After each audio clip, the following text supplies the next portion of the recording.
welcome to today's event about how to actually get an internship. I feel like there's so many events like this where people like share their advice on how to get an internship, but this one is really good. Like this one, I'm very excited for you all to meet our panelists today and get to know a little bit about their background, what they're doing, how they got the internships that they really loved and enjoyed, and how they can help you all do the same.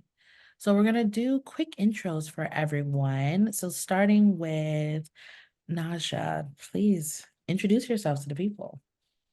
Hi everyone, I'm Naja and I'm a social media marketer.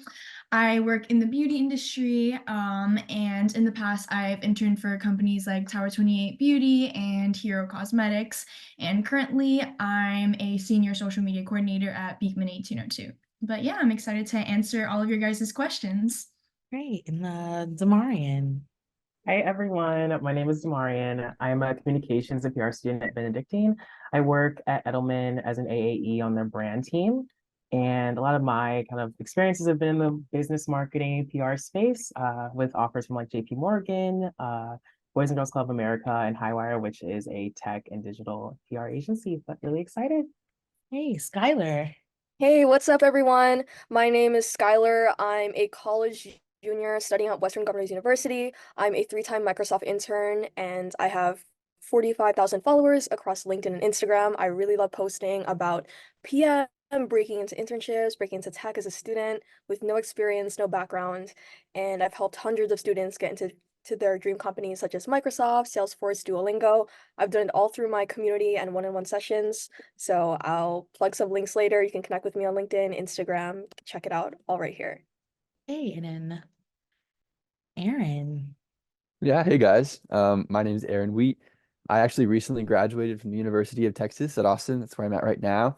And I studied civil engineering and public health. My next professional steps are taking me to Arup, LA, where I will be a member of their civil engineering group and working on preparing the LA metro area for some really exciting upcoming world events like the Super Bowl, the World Cup, and the Olympics. I really value sustainability and equity, and I'm excited to advance those values at Arup. So I'm excited to answer any of your questions regarding engineering or how I got there. Hey, and last but not least, Nazreen.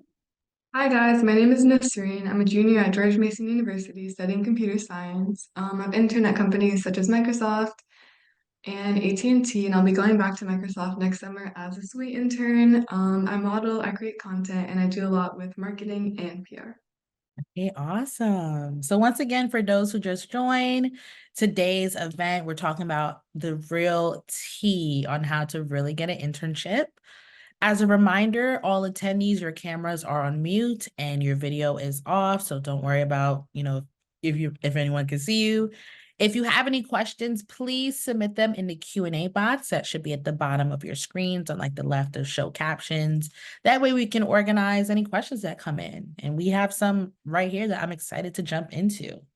So the first question, just to get a little, to learn a little bit more about you all, what inspired you to pursue your chosen career path, and how did you identify and pursue internship opportunities that align with your career goals and interests? Skylar, let's start with you.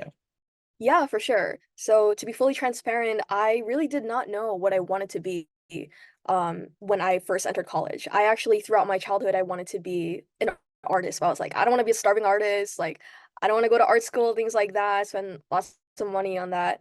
So I was like, okay, I look up on Glassdoor and I see software engineering, like one of the highest paid careers. So I was like, okay, I'll go to CS. I do CS and I don't really like it, but I still do. I still get into Microsoft internships. I do some software engineering internships, PM internships, design internships, and I realized like, oh my God, I like everything, and this is so confusing. I don't know what to pursue. So how I narrowed this down was this past summer, I did my Microsoft Explore internship, and I realized that if you are a jack of all trades, if you're someone who's entrepreneurial, someone who's design oriented, business oriented, you like tech and stuff like that, I think PM is probably one of the best career paths for you. It's an intersection between all of those disciplines. And that's why I found that I really love user research. I love designing. I love handing off to engineers. I love collaborating with business. I love controlling the marketing side of things, like you get a huge say. And if you find yourself to be a visionary and you like to be hands-on and not just like told what to do, then PM is for you. And I started pursuing PM internships through Microsoft. I got into the Microsoft New Technologies internship program my freshman year. Is essentially like a pipeline. I got a return offer the next year for Explore, and then I got a return offer for this incoming summer as a product manager intern at Microsoft. So yeah, I'm just kind of like riding the wave here. I really love the career path I ended up with. Took a lot of exploring along the way. People say that maybe I'm like not focused and stuff I've seen from my resume, but at the end of the day, like college is for exploration. So like if you want to explore multiple fields, then go ahead and pursue it. Zamarian, what about you? What inspired you to pursue your career path? I think what inspired me to enter kind of this PR media space was kind of as a kid watching like shows like Cops, so older, but like, and also my family was a big like news watcher, and just seeing the negative portrayal of Black men. And entering the space now, I'm so adamant of providing the perspective of people that have never really been behind the scenes of creating media narratives. And then really kind of touching on that point of seeing internship opportunities that aligned with my career goals. I ultimately want to be a CMO at a tech company one day. And what was important for me was starting out in an agency and being a generalist. And Skylar touched on that point perfectly. Like when you're young, like you really should be having the opportunity to explore and gain knowledge from all of these different opportunities. And working in an agency, you work with such a diverse set of clients. Like I've worked from small to bigger ones like Johnson & Johnson, to different types of industries, cybersecurity, enterprise, med tech, and now I'm going to be working in the pet care space at Edelman. So really just I've loved the kind of opportunities to explore and then translate my learnings from one client to another. I love that. Naja, what about you? Yeah, so personally, I mean, I really did not know what I wanted to do with my career most of my life. Even in high school, it got to the point where I was like, junior year, I was freaking out because everybody seemed like they knew what they wanted to do and I had no idea. But once I was actually like a senior in high school, I learned that social media marketing was a thing. And growing up chronically online, I mean, I know social media, I love social media, I use it way too much. So I was really excited when I learned that social media marketing was an actual career path. And yeah, just growing up as well with a love for beauty, that kind of naturally just led me to working, in the beauty industry as a social media marketer. And Aaron, what about you? Yeah, thanks. I grew up in a small town in North Texas, and like this initially, I kind of grew up through a pretty remarkable drought. So, our town like gradually ran out of water and peaked when I was around 10, where people started leaving my town actually. And I got to experience the town kind of deciding to make a pretty remarkable like water improvement, and we started reusing our water actually from direct waste to water reuse, and it was a pretty breaking cutting edge thing at the time. So I got to see the power of infrastructure on communities and how it can save them whenever they're at the brink of a pretty big disaster. And then growing up, my dad also really cared about sustainability quite a bit and taught me to value it as well. So I went to college, kind of not sure what I could do that would bridge all those things, but by the end of it, I determined that that was civil engineering and public health. And I'm still trying to find exactly where that passion lies, but I'm excited for what Arab is gonna show me soon. Hey, and Nazreen? Okay, so when I was in sixth grade, my mom put me and my sister in this program called Technovation Girls, which was basically a program that taught young girls how to build apps that solved issues in their community. And I really enjoyed coding and problem solving. And I also liked that it kind of combined creativity and critical thinking because I am an artist. So it was kind of like something that combined everything that I enjoyed. And from there, I kind of just got involved in a lot of different programs with like Google, Code with Clossy, Excellence STEM Academy, just everything. And from there, I really just didn't know what I would have done if it wasn't computer science. Um, and with modeling, that kind of directly led to working with like social media and marketing. So yeah, that's how it all came together. Yeah, I definitely love that a lot of you kind of like when it came to deciding your career paths, like looked at your interests and decided like, okay, like how can I do this full time? Like how can I always be immersed in my hobbies and stuff? And I think that's like a really great way for students when they're trying to figure out what to do is like look at what you love to do already and see the different ways you can, monetize that. So I guess the next question, the most popular one is, where do you find internships? What platforms and resources are you utilizing? So Skylar, would love to learn where you're finding your roles. Yeah, for sure. So I think in order to find internship opportunities, you should be following big content creators who post those opportunities. Quick plug, but I post tons of opportunities like every day. Morgan Young, Diana Vizquezar, Manny Dueñas, like to name a few people, Mark Benleon, like just like off the top of my head, these creators are awesome. They post internship opportunities in every field. Even Jay does as well. And there's some people in this panel as well. So yeah, I highly recommend following creators, keeping their notifications on, and they post like five at a time, like one at a time, like whenever it's announced. So like really keep your tabs on these people. Some other places to look is like if you want something very specific, you can go on LinkedIn and don't go to the jobs tab, go to the search tab and just be like hiring product manager intern summer 2024. Look that up and you will see a ton of different posts of hiring managers who haven't even posted the links on LinkedIn. They're just posting it just out of nowhere. They're trying to find connections. So these are the really hidden gems that you can find. So I post a ton on my LinkedIn, ton on my Instagram. I linked it in the chat. So feel free to follow me and a ton of amazing creators that I just mentioned. I love that. Yes. Damarian, what about you? Where did you find some of the roles that you applied for? Okay, this is gonna be no plug here. This is really like no sponsorship. My top two platforms are WayUp and Handshake, and okay, let me explain why. With these platforms, they have this feature where recruiters are reaching out to you for opportunities. And I didn't realize this for until a couple of years ago, but like you can respond to these recruiters. Like I've made hundreds of connections, like in my network, like hundreds of recruiters are in there from me responding to the recruiters that reached out to me on those platforms. And even if like a recruiter reached out to you with an opportunity that's not really a good fit, like you can still respond to them saying like, thank you for sharing the opportunity. I'm not looking for this role, but I am looking for this role. Send a connection request on LinkedIn, hope to stay in touch. Like simple as that. And you're just building your network also while in the job search.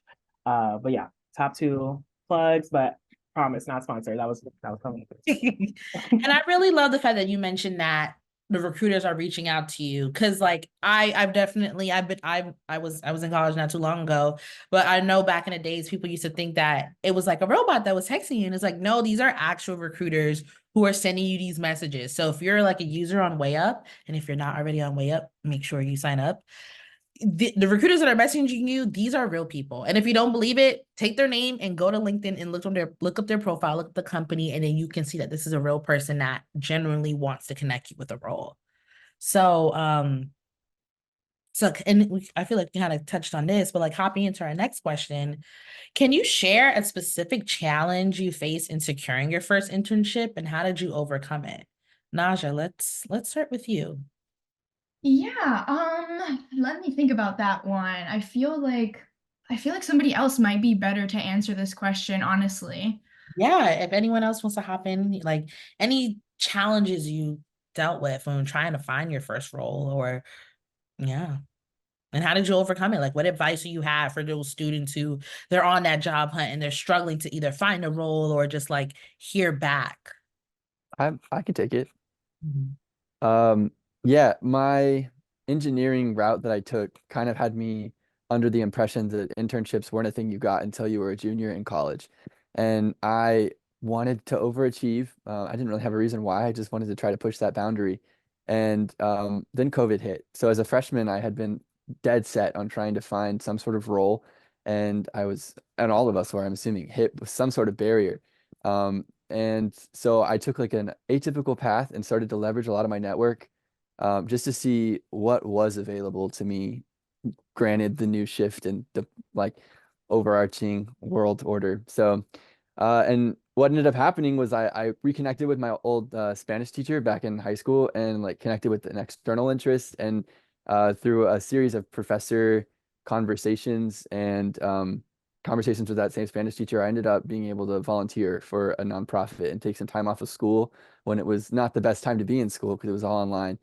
And I got a really enriching experience and gained some job experience that ended up helping catapult me into the role that I eventually wanted a little earlier than I expected with an engineering firm called Kimley Horn right before Arab. So I definitely credit that going outside the box, talking to professors, talking to my teachers, and connecting with my interests as my initial seed for what I think I now have. Yeah.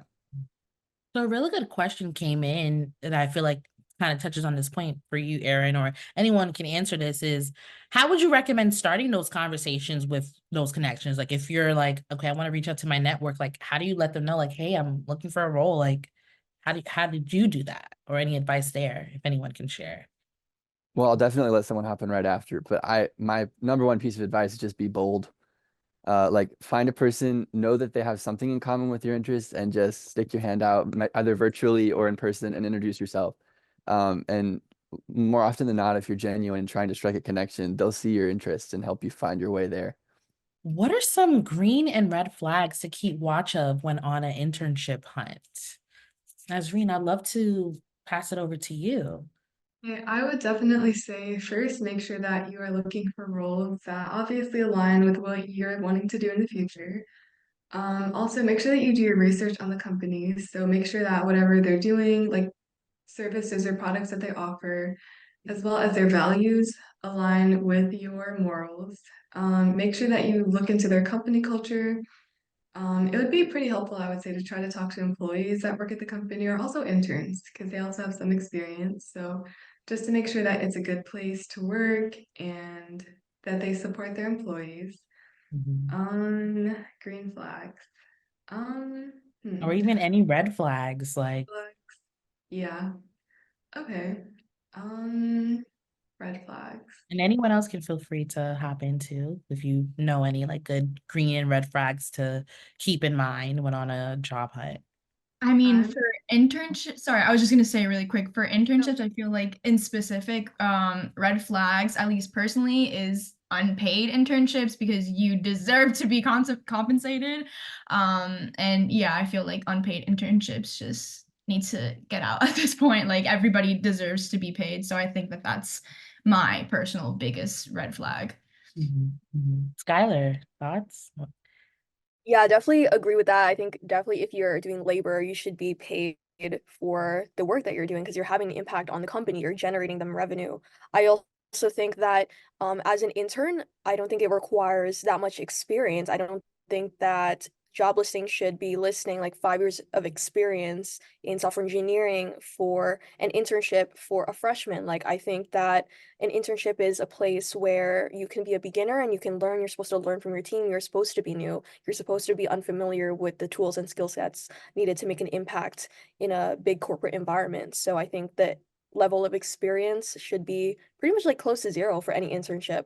I think another red flag is like if there's like 10 plus interviews. I've seen a lot of companies that have lots of interview rounds. I think it's very unnecessary. It's a waste of candidates' time, especially when a lot of these companies they do the 10th interview and then they just ghost the candidate. I think you should simplify it to maybe like 2 interviews max, do like a recruiter call, do the interview, like a final round interview that's more like technical based. Microsoft does it pretty well, like a little bit biased, but like yeah, they do the recruiter phone screen after you do the resume review, and then they move you to the final round, which is like 2 to 4 interviews like in one day, and then they just give you the offer or give you the rejection. Like they're straight up with it. So I think they should simplify the process a lot more for some companies who make their recruiting process very extensive. I definitely agree. And I would love to hop into our next batch of questions. These particular questions are all about how to stand out in the application process. I feel like that's another really great question that I see from students who like they send their applications, but either they don't hear back or they do hear back, but they don't know how to navigate the interviews. So starting with Demarian, it's been a minute since we've heard from you. How important is it to tailor your resume and cover letter for specific internships? And do you have any advice on crafting effective application materials? This question is interesting because I have a love-hate relationship with cover letters, but I think in being in the PR space, like a part of our job is like prepping these C-level execs for these interviews we'll have with reporters, and we'll create like these briefing docs. And I do the same thing with my prep docs. And I've noticed like really separating yourself when tailoring a resume, a cover letter, is providing a career story and a connection to a company throughout the entire process. So like with your resume, I'm not a big fan of tailoring your resume for every single job. Your resume should be a representative part of the field you're working in. So let's say like if you're in two different industries, like HR and marketing, yeah, I would get two different resumes. But if you're within the same field, entering like a PR marketing kind of space, I think of one resume is fine. That is, uses the metrics, uses the right terminology. A cover letter is important because you can explain the why behind your connection to a company, and then from there you can build off of that when you enter interviews to really expand. So like in a cover letter, I know it's always super hard, but I always say like three to four paragraphs. First paragraph, state the role, company, interest, and then like that second paragraph, the why behind, like leveraging your background experience to the company's mission. So like let's say, for example, right, if I'm interviewing for a healthcare company, which I've had before, I'd say like I've had this experience in agency, I've worked with such a diverse set of clients. My passion emerged for healthcare working on Johnson and Johnson, and for this next role, I'm looking for a company that I can market services that I think is advancing quality care for underserved communities like my own. Like something like, that's just an example, but like something that truly, not something made up, but like you can truly connect with it for a company, and leveraging your background and experience as proof points, expanding on that passion. So, I love that. And then Naja. Yeah, so personally, I would say that tailoring your resume, although it is beneficial, and if you have the time to do that, I think you should do it. However, I think that the cover letter is definitely where it's at to, really help yourself stand out in the application process. And actually, during my internship with Hero Cosmetics, I was told that the reason that I stood out as an applicant was because I had a cover letter, and also because it was addressed to the HR director, which I think is an extra step that you can do on LinkedIn. You can look up the company, find their HR team, and address it to them, because that makes it feel even more personalized, and that has helped me a lot. But with writing the cover letters, another thing that helps me is ChatGPT. I wouldn't suggest having it write you the whole thing because it needs to be personalized, but it can help with just like your choice of words and sounding as professional as possible. Great. So on to the next one. How do you prepare for interviews? What are some key things to research before the interview? And, what are some of your favorite questions to ask during an interview? Yeah, I think there's two key parts to an interview that will really set you apart.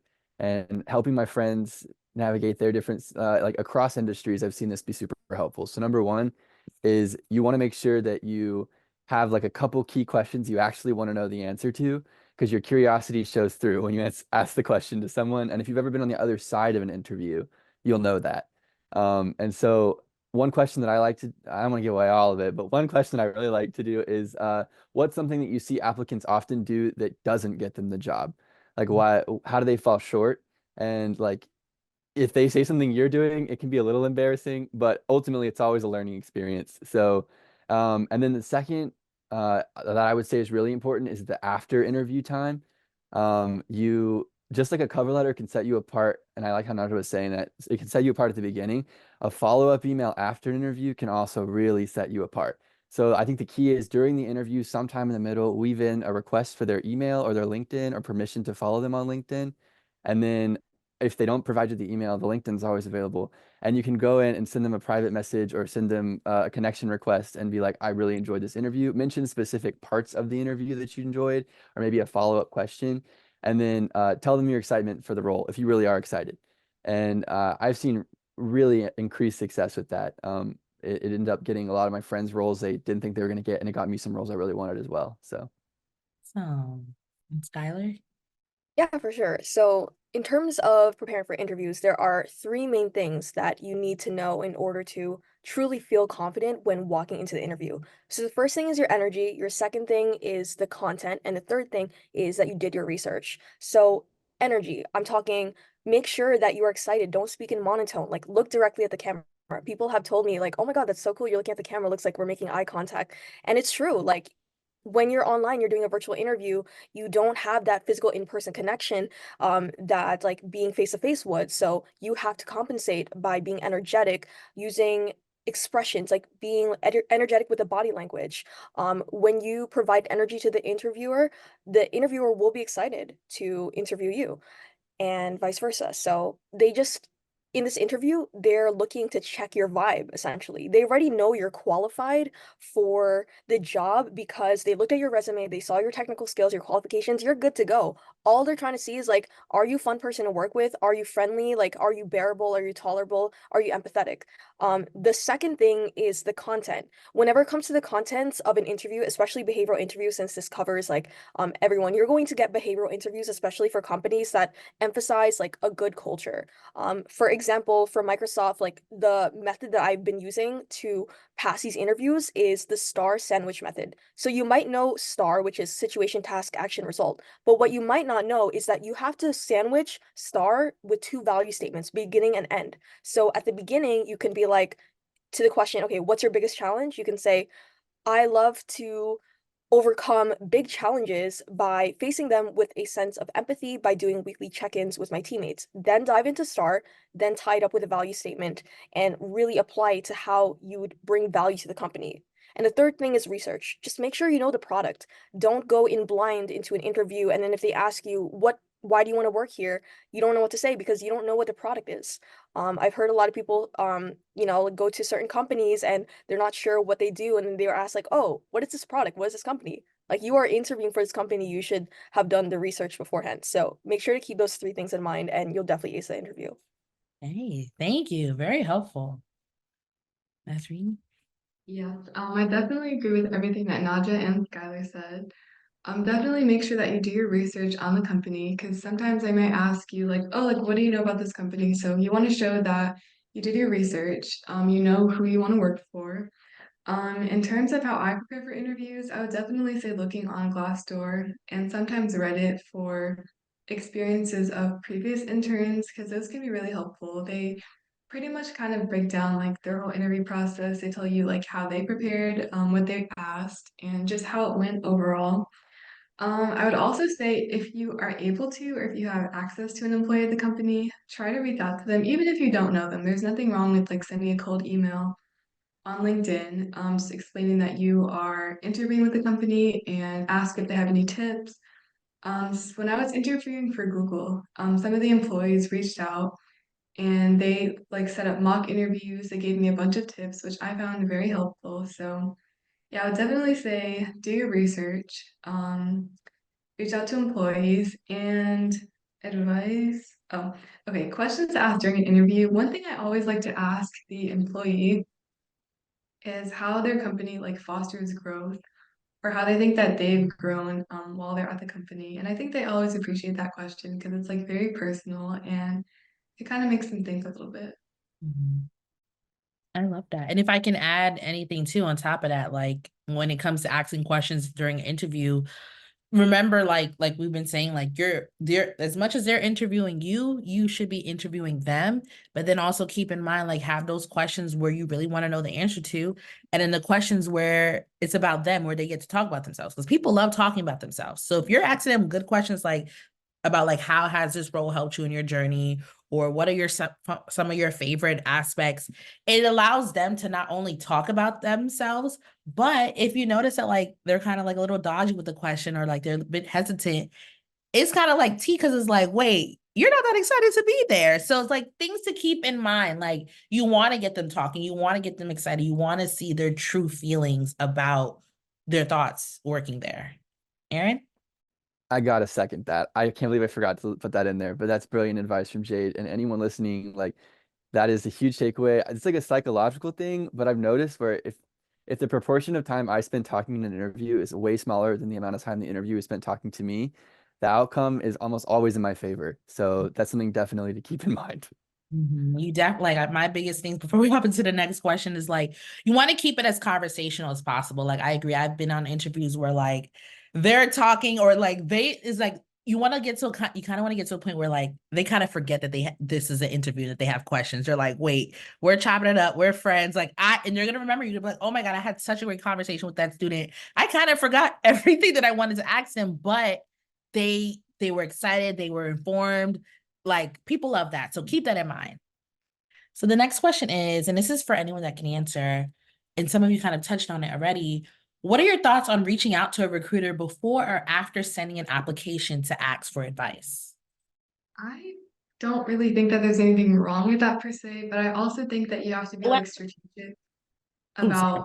about it's okay about like what you say to the recruiter because a lot of times recruiters are getting like tons of messages every single day that are pretty much just asking them for the same thing.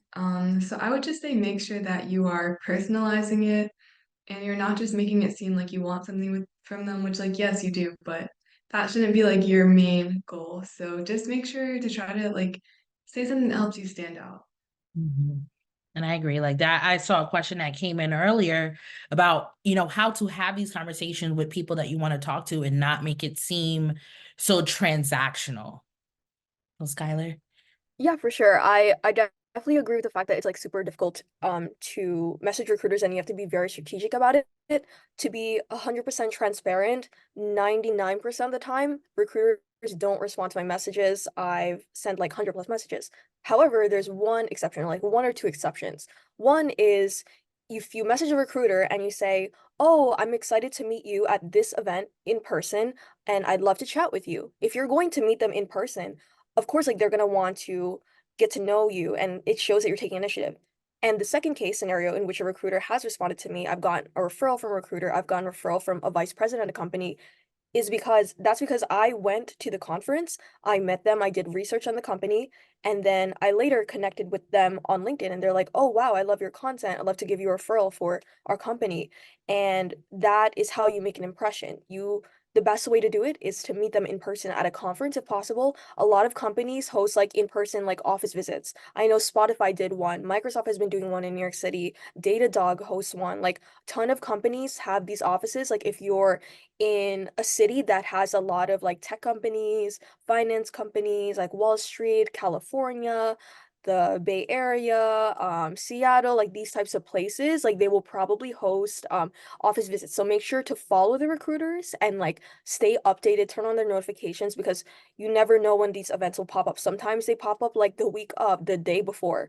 And these events have allowed me to make really great connections and actually get the recruiters to respond. So that's probably some of the only ways I recommend how you'd message the recruiter. Mhm. And I strongly agree there. And I think just as someone who kind of sits in that middle of, working with the recruiters every day, working with the students and hosting events like this, like something students don't realize is that the recruiters are so busy. Like, especially during these seasons, they're traveling, they're handling applications. You messaging them, you're probably like the 50th person that day that messaged them. So meet them where they're at. Like if there's a company you really love and your campus career fair is coming up, 9 times out of 10, they're probably there. So, like Scholar said, go there, go to these places and meet them, introduce, and then follow up. Because I'm pretty sure if you message them saying it was so great meeting you at XYZ, they're gonna be like, oh my gosh, like you were there, and that's better than, hey, can I pick your brain for a coffee chat? Because they're probably on a flight to their 12th campus that week. So another really good question, and this is one's open to everyone too. What are some green and red flags to keep mind of during the application and interviewing stage? I know we kind of touched on a little here. I would love to share some. So, one, again, like I mentioned earlier, red flag, not getting paid. Another one, which obviously like take these all with a grain of salt, but wanting you to start immediately because sometimes that can show that they're in desperate need of help, which means there's a chance that they might overwork you and take advantage of you. It's the same thing with if there is a heavy focus in the internship description that you'll have to wear several hats and that can be a red flag as well. And green flags would be, opportunity for growth, being compensated fairly, just having good vibes during the interview. A lot of the times the interviewers are the people that you will be working with. So making sure that you guys are, vibing well and you're getting along. And yeah, and then, in terms of making sure that, you're not going to end up working at a toxic work environment, I would say, shadowing what somebody said earlier, Glassdoor is definitely a really great resource. You can look at old employees or old interns' reviews of the company itself, and it's just very insightful for sure. Zamarian. I'd love to hear. Yes, I love this question. I think during the interview stage, you learn so much about the company, and the biggest green flags would say for me is transparency and involvement from the recruiter. So transparency, like in the initial phone screening, you should be hearing compensation, you should be hearing expectations, like that should all be explained. And then throughout the process, like that's helping you, like that foundational knowledge should be helping you to understand if you're a perfect fit for the role. Involvement, I've had the most incredible experiences in the process when a recruiter is involved in my experience. So like when they're asking me, oh, how did my interview go? Wishing me good luck. Some recruiters will offer their phone number, text me first, wishing me good luck, asking about my experience. Like that showcases that they're truly wanting to get feedback on the process, as well as making sure they're caring for me as a candidate. Red flags is funny. I don't know if I can categorize it into something. I would say like a red flag is your intuition. Like if something, if something's really given like, oh, that's not, like maybe not, maybe not. And I feel like really just trusting, like if something makes sense, if something doesn't really align with what you were expecting, like fully trusting your gut and kind of your thought process is like, not putting yourself in a position that would be kind of just unsafe. And like also, a lot of scammers and like scam job postings. It's just scary out here. So just make sure you're thinking about kind of that trusting your gut. I love that. I love trust your gut. Like we mentioned, like if you notice you ask them about how their experience has been and they're very hesitant, they keep it real, like that means that they don't like it there, and that's a sign for you. So our next questions before we hop into, because we got a lot of really great questions live from the students that are on the call right now. So into our next question. So and feel free, anyone who's experienced this situation before. So you've managed to receive multiple internship offers. How do you determine which one to go with? Any advice on what to do with the offers you're not interested in? So personally, I would say that, okay, so I interned with Microsoft last summer, and then I kind of started interviewing again this summer, even though I already had a return offer, just to kind of see like what was out there.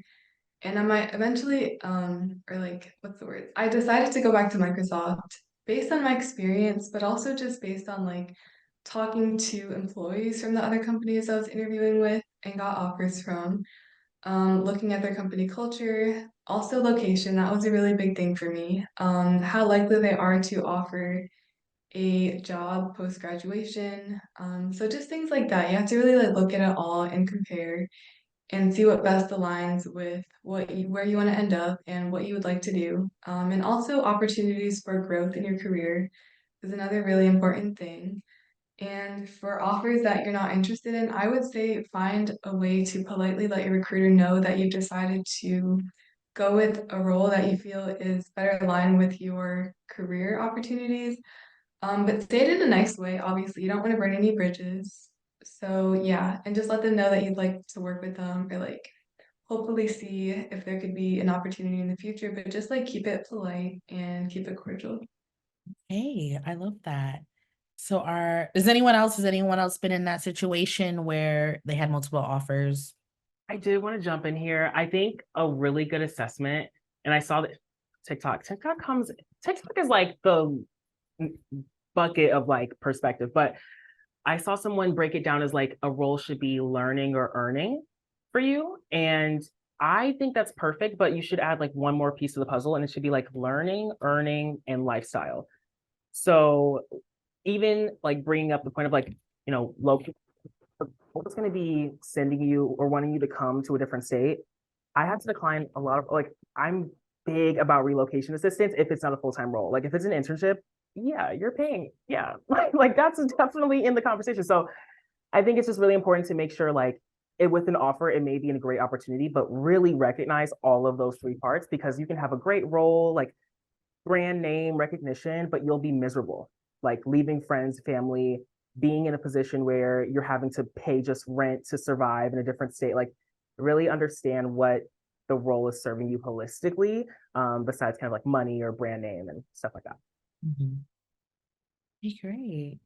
So the next question before we hop into the question submitted was, and this is for everyone to answer, anyone, A lot of you have done several internships over the years, alongside attending school, managing your personal life. How are you able to juggle so many different commitments and still be able to have an impact in your company? Aaron, we can start with you for this one. Oh yeah, sure. I'm definitely not the spokesperson for balance in life, but whenever I can achieve that balance, I think I know. And the thing that's guided me towards that understanding is like being intentional about marking down and writing and introspecting. Especially when I feel conflicted, either mentally or just sometimes you physically feel it. Like you just need to strike a pose and leave. You're just like, I got to get out of here.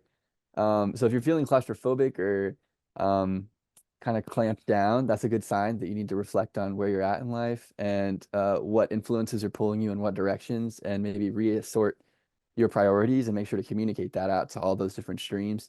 I'm a big fan of journaling, like always have it near me. Um, and I recommend, like, I cannot recommend stronger for anything, career, personal, all of life. It's really helpful. Just find a way to reflect and build it into your day. Yeah, so for me, I actually freshman year I went to a traditional brick and mortar school called Queens College. And essentially, I was supposed to go in person, but because of COVID, it was online. And I was like, oh, I really like this online thing. So I actually was looking up like online schools where you don't have to go in person, asynchronous, and there's a school called WGU, Western Governors University. You can actually like they give you like 30 classes to do in one major. All you have to do is just like do a test for each class and like you go on to the next class. Pass the test, you're done. You can pass the test in a day, pass the test in a month, like whatever pace you like. And I switched to this and I was like, oh my God, I have so much more free time than I did before. And this is why I started creating content because now I have a lot of time to do whatever I want to do. So I think for me, it was just a personal decision on my end. I knew that I didn't want to go to an in-person school and dedicate all my time to it. I know I wasn't really interested in like the clubs and like in-person like activities. I was more interested in like doing my own thing. So it's really personal preference. Like if you feel that you're more of like an online type of person and you have like a lot of passion projects and like hobbies on the side, it's totally okay to like switch to an online school right now. I even like switched my major from computer science to business, like midway junior year, like AKA I just switched to business like 1 month ago, even though I'm like almost done with my entire degree. And it's allowing me to complete my classes faster because I'm more passionate about it. So at the end of the day, it's like a personal decision. Like if you feel that you're someone who works better remotely, then do that. If you're someone who needs that social environment and need school to find people and friends, like then go with that. So I think school is a really what school you go to is a really big factor in how much time you have to allocate to your other passions and hobbies.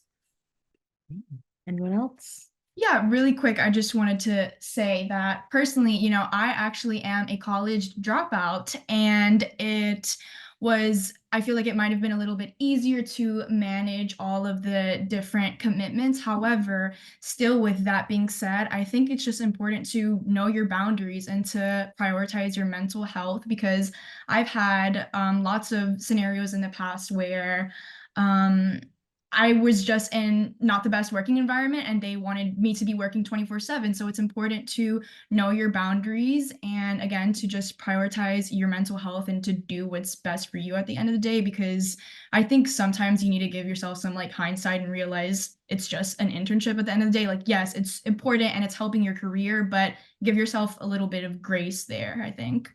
Okay, so before we hop into the questions that were submitted by students live, I would definitely love for the panelists to be sure to drop down their LinkedIn so that students can stay connect with you and, learn more about your journey and, learn more about you all and any advice that you have to share. So definitely share your LinkedIns and, make sure y'all follow the panelists. But yeah, let's hop into some of the questions that were submitted.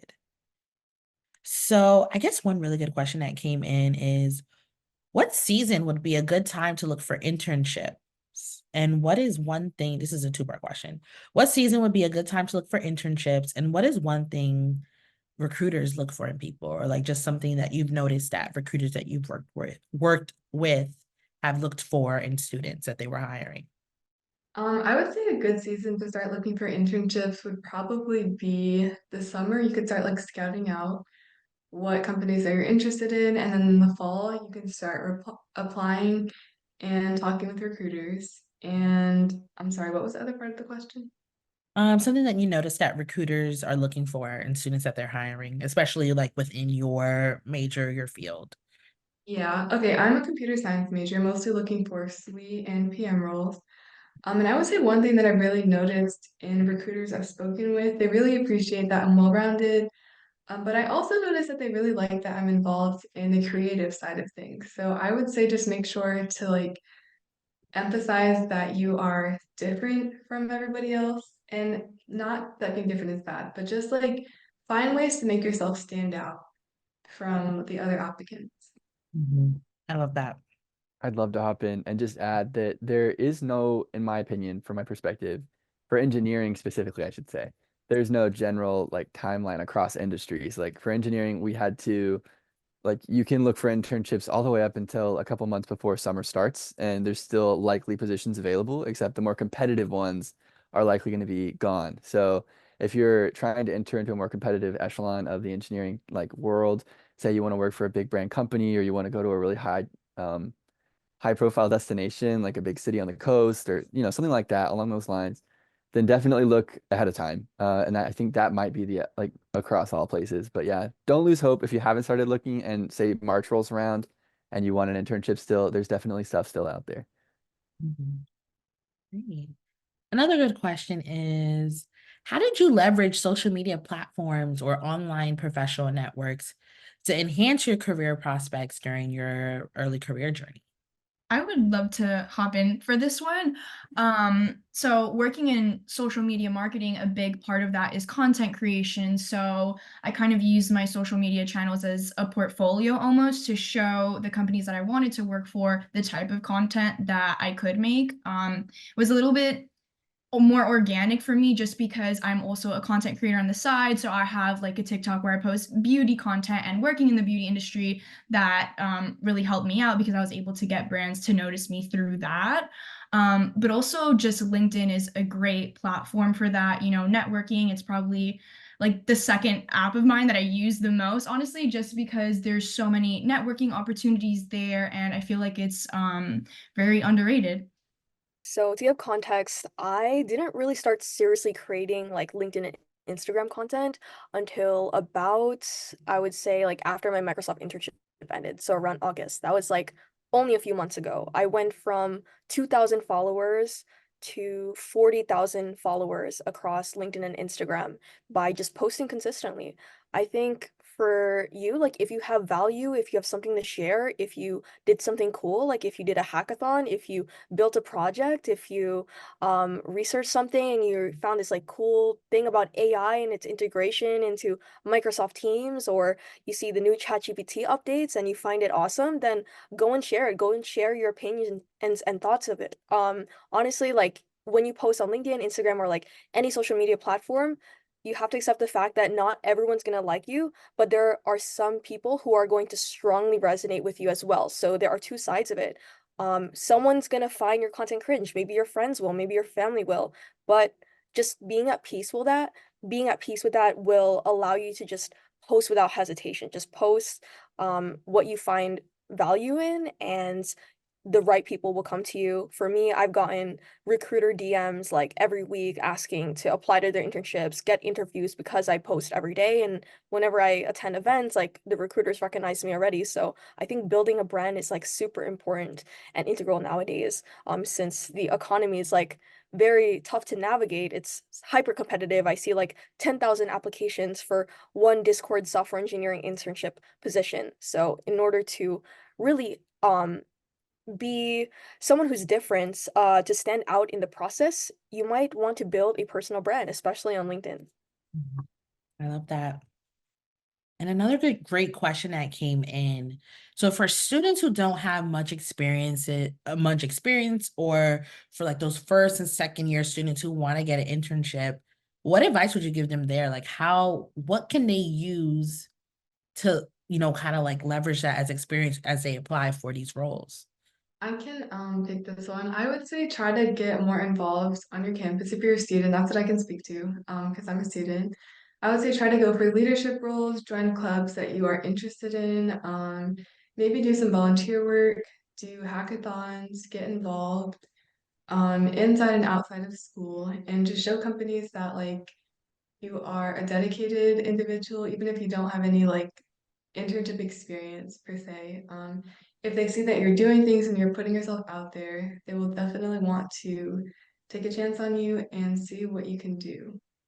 Okay, so the next question, I'm going through them because I know some of you have mentioned like, finding the hiring managers and recruiters on LinkedIn and just like following them to stay up to date. A question that came in is how do you find these people on LinkedIn for those specific roles or specific companies? Yeah, I would love to hop on that one really quick. Just looking up the company on LinkedIn, and then there's a people tab there where you can just look through the different employees. Sometimes it lets you like search in keywords, so you can search up HR, or if you're looking for an employee that's, working in a similar job that you're looking for, you can also search that up. So for example, if I'm looking for another social media marketer, I can search that up. So just using that search bar, going on the company's LinkedIn and going through the people, that's probably the easiest way. I'd love to add, like, if you're affiliated with any organization, say university or maybe a interest-based org, you can also go on LinkedIn and kind of see where they're all working. If you're interested in trying to find more companies to broaden your scope and your horizon, and maybe you'll even find in that exploration that someone works at that same company, and then you have an even closer connection, something that's shared interest. Mhm. How important was networking how important was networking for, securing your internship? And do you have any tips for effective networking as a student? I would definitely say that networking has pretty much gotten me like where I am today. I would say that it's very important. Wait, I'm sorry, what was the question? Like, how important was it to, you securing those internships and just like any tips that you have for effective networking as a student? Okay, I would say it's very important. And I would say networking is definitely very important as a student. And as for tips, just like go to career fairs, talk to your professors, talk to your peers. If your school hosts workshops, go to them. Also, make sure that you are attending events hosted by companies. Sometimes they'll do panels, they'll do like, for example, Adobe has like this thing called Tech Day, where you can join and they'll have employees talking about their experiences as well as internship experiences. So make sure that you're joining, talk to the employees there, and it doesn't even really have to be like somebody that has something that you want, or like it's just good to connect with a bunch of different people. That's what I'll say. I love that. Skylar?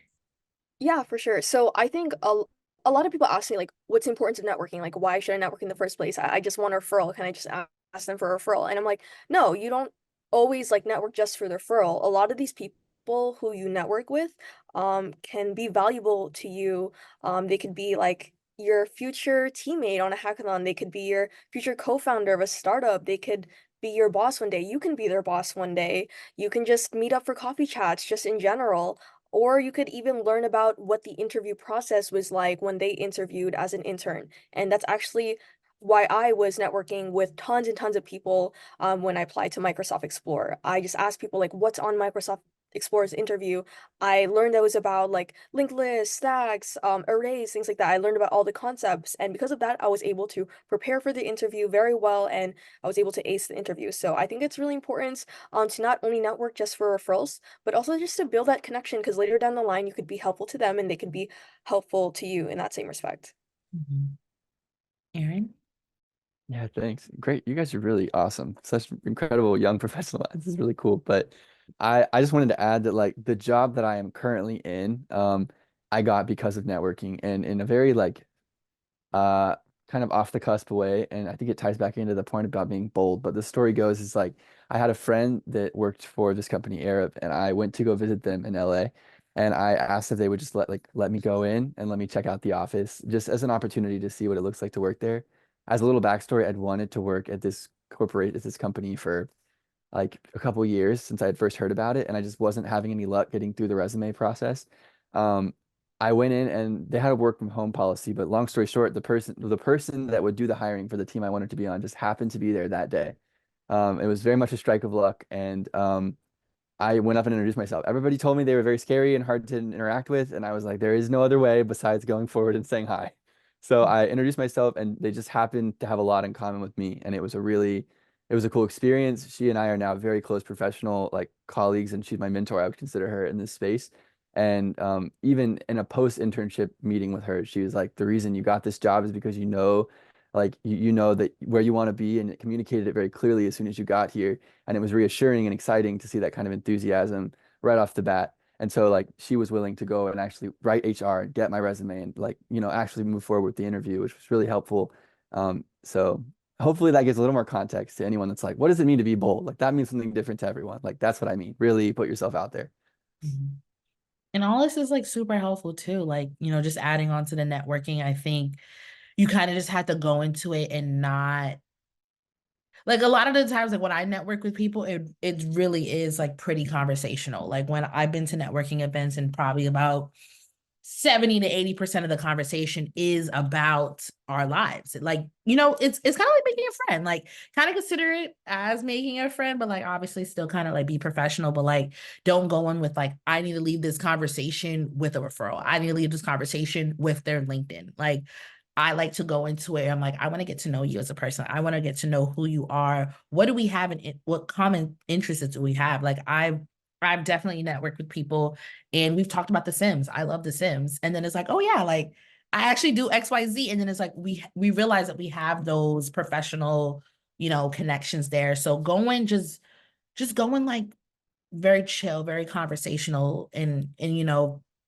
on networking events, I know a lot of college campuses and just orgs, they have those like start networking with your peers. Like don't think just because you're my classmate, they can't help you. Like Scholar mentioned, down the line, like this connection could be a referral for a company that you're looking for, or it could be someone that you can put on. Like, your network is your net worth. So definitely, take that value with like going to those events, going to like your industry specific conferences and meeting with people just in that mindset of like, I'm just here to meet people. Like if it leads to a job down the line, that's amazing, but don't just automatically go in with like, I just want to talk to them to get something as a job, because that's when it comes off as transactional. So just be yourself, have a conversation. Like literally don't feel like you have to talk business the entire conversation.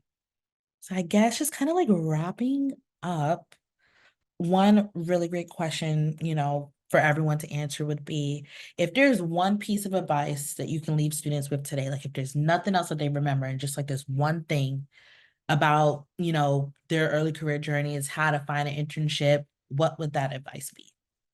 I can touch or start on this question. I think it's more about the mental battle of the job search. Like we gave a lot of tips and we gave a lot of our experiences, but really like the job search doesn't make sense. Like there's no like one size fits all. Like everything we said that you can implement will ultimately like help you to find your own personal development. Like I would say the best piece of advice is to redefine your success. Like understand where you are as a candidate. Your first time being a candidate to where you are in a couple years is going to be completely different. The feedback you get, and I think heavy on the feedback, like where are you kind of getting in the process the opportunities you've created for yourself through coffee chats, through joining a webinar like this, building a community, like getting the chance to kind of view LinkedIn's of previous interns, like look at our LinkedIn's, look at Jade's LinkedIn, like tweak and like figure out kind of what works for you and see like truly like personal branding is just understanding your ad value. And like once you identify that, that's truly becoming a great intern and becoming a great candidate in the job search process. And you kind of have ownership of it. So really just redefining your success and never giving up on your potential. Marsha, I see your hand up. Yeah, so I mean, first, I would just say again, don't put too much pressure on yourself. Give yourself some grace. And I just feel like, at least for me, I felt like I wanted to achieve so much in so little time, and sometimes it takes a while. So just give yourself that grace, give yourself that patience, because sometimes things won't work out the way that you wanted it to. But again, like everything can be a network opportunity, like we were just talking about earlier. You never know. And then also, especially for, I mean, for everybody, but especially for the women, make sure to negotiate your pay, especially as women, like we're historically underpaid. And throughout all of my internships and all of my roles, I have negotiated my pay, which is something that might seem very stigmatized, but it's very important to make sure that you're getting compensated fairly, especially if you know that you will be an asset to the team. And if you have the experience, sometimes, I mean, I'm not saying that you need the experience to negotiate pay. However, that gives you a little bit more of an upper hand. But yeah, and just remember at the end of the day, you're just a human. It's not that deep, and everything will work out. So Yeah, so just to like piggyback off of that, if you guys have heard of Mr. Beast, I don't know who doesn't know about Mr. Beast nowadays, like YouTuber, like biggest YouTuber on the platform, but he has like one of my favorite quotes of all time that I still stand by, and it's find what you like and do it for a long period of time. So you can start a new thing, like you find the hot new thing like product management, you find the new thing data science, and then you start a course for 1 week and then you don't touch it. That's not going to get you anywhere. What's going to get you somewhere is if you do it consistently, if you do it every day. It's better to devote 1 hour each day to something than to devote like 10 hours a day on something that you like for like just a little bit and then you like fall off of it. Because what they like to see in the recruiting process is that you're consistent with something, because if you're consistent, that will be talent. Consistency will be talent every time, because that means you'll be able to make an impact. If you're consistent with posting on LinkedIn, like I did, then you will grow a big following. If you're consistent with building your startup, you will generate revenue. It's just really the message to life is if you're consistent, like this is related to working out. If you're consistent with going to the gym, you're consistent with working out, eating healthy, then you will see results in your body. So at the end of the day, you can do whatever you want. You can pursue product management, you can pursue software engineer, you can be an entrepreneur, but if you just decide to do it like once in a while, here and there, 2 hours here and there, it's not going to go anywhere. What you have to do is do it every single day. And I guarantee you, no matter how bad you are at it at the beginning, you will see results and you will improve if you just keep on doing it. Yeah, I'd love to pitch in and basically piggyback off of what Skylar just said. But I've been on a personal journey right now of figuring out values and where those align in my current career and trying to find the intersection of those values and a passion. And I think the two are intertwined. And so maybe if you're really inspired by what Skylar just said, because I know I am, it's very moving. If you're finding yourself at a loss though, because you're like, I want to do all these things, but I just don't know. I don't know where I find that motivation is. Well, motivation, like you'll find it in little moments throughout the day with things that you identify with that make you like resonate. And a quote I heard recently was like, we can't intellectualize or rationalize what we resonate with. It just is there. So run with that, rumble with it, as Brene Brown likes to say, rumble with it, and then like start to take notes. And once you find enough of a through line, a little bit of a connection, like, oh, I think I might like value this thing. I might really want this to be a part of my life. You'll start to see that things that are in line with that value will start to be things you'll want to do every day, and they'll get you out of bed and they'll make you excited. And then you'll see that consistency in your life. I think that's my perspective. So if that's my career advice point is really do not overlook values. Don't overlook passion. Like learn what you don't like and then really cherish what you do. Okay, my piece of advice would just be don't count yourself out and always take the chance on yourself, because if you don't, who else will? So, like, apply for that role, just take the leap. I love that. And honestly, if I could add something too, it would be to, you know, kind of create your own table. Like if you find yourself in a way where it's like you're applying for all these internships and no one is getting back to you, everyone is saying no. Like this is a time for you to kind of like start leaning into making your own personal projects, like whatever it is in your field that you can do, like create your own personal project, create your own portfolio. That way you can go and you can show these companies like, yes, yes, I may not have interned with anyone, but I have all these projects and stuff behind me to prove that I know what I'm doing. And it's your project that you can't take away. Like for me, I run an early career research blog called The Ninth Semester. And one of the biggest reasons why I created it is because I was trying to get into the early career space and literally no one would let me in. So I was like, I'm going to create my own table. I'm going to create my own space. And now I'm at a point where I have a community of over 70,000 Gen Zers where I'm sharing the early career opportunities.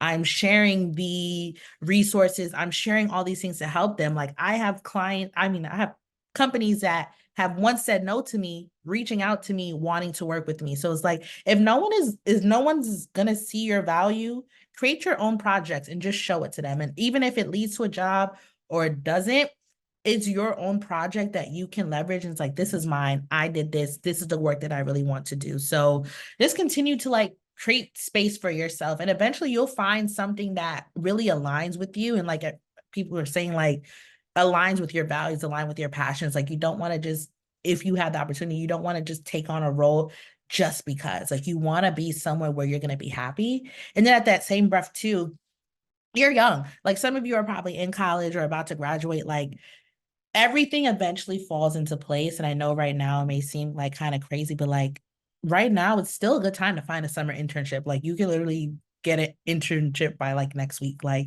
it's like, don't feel discouraged. Don't feel like you're kind of on this timeline. Like, everyone's timeline, especially your personal timeline, it's unique to you. So like, if you see your peers and they have all these internships and they have all these opportunities and you're like, where's mine? Like, don't even worry about it. Don't even look about it, because that's going to stress you out. You're going to start comparing yourself. So just focus on yourself and focus on your value and what you can do and what you can provide, because that's all that matters. Like, this is your life. So don't get too caught up comparing yourself to other people. So let's remember, everything works out. Like, trust, everything works out. Like, I'm being so serious.